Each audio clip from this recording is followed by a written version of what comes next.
I don't know that I ever initially thought I was going to create a psychological test. That was something I thought about initially, but over my career, I've had the opportunity to travel and present and do a lot of trainings for other psychologists. And along that path, hearing what clinicians in the field and practitioners were doing and the struggles that they were facing, I started taking notes, and I'd hear how someone maybe would phrase a question that they would ask a child, or maybe an area that they wish they had information on. And so over the years, I just started going back to my hotel in the evening, and I would write down items and say, oh, these are areas we should look at. And over, probably a 15-year period, all of a sudden I had an item bank of, 1,000+ items, and went, wow, okay, there's a lot of information here. And at that point, it got me thinking, what can we do to develop something that's going to help clinicians better help kids? And so it then began the process of going, okay, how do we organize this? And then started really thinking, okay, this could turn into an instrument that would be useful clinically and have a utility daily for people.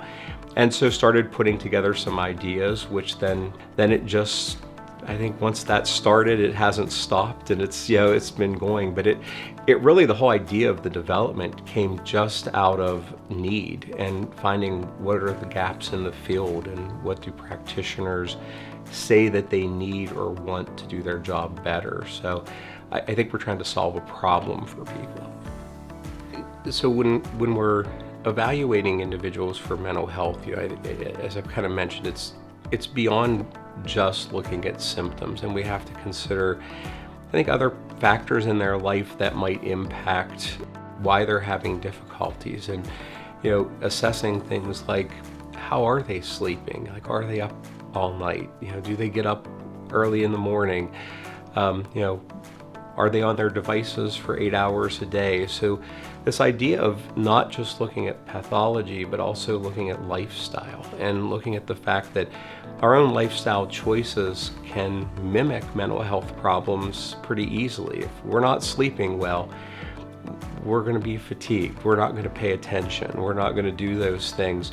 So we can't just look at symptoms. We have to really understand the whole person, and again, kind of that story that they tell us, and understanding those variables. So, absolutely the criteria for mental health conditions are important, but we have to add on to that, ask about, different aspects of life, and then kind of figure out how do those things interplay with each other so that we are making a correct diagnosis and doing intervention. So if someone's having an attention problem just because of sleep, looking at medications or behavior plans aren't going to change that.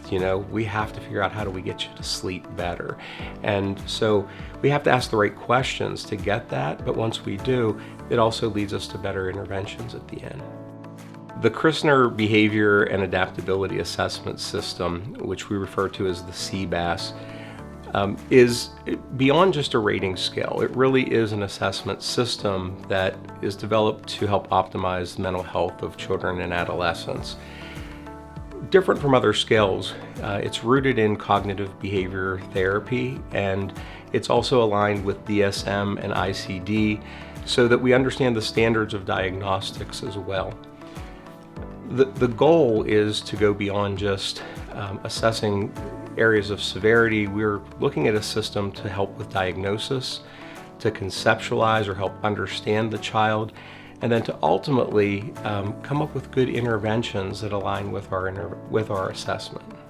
The reason we refer to it as a system instead of a rating scale is I think rating scales is just a subjective opinion. So it's just someone rating how often a symptom happens for a child. And we don't want to just focus on that severity. We really want to understand, again, that story of the child. So as a system, that means we have to have front-end knowledge, ask parents, understand the referral question. Why are we assessing the child?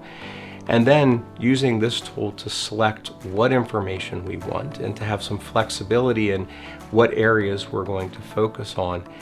But then it doesn't stop there. We have to also then continue and follow up after the the completion of a rating scale and ask further questions. Why was anxiety high for this child, and what does that look like for that specific student? So the system approach is that we're not really just looking at scores. We're looking at kids. We're looking at people in general, and that's going to lead us to better understanding and then also better interventions.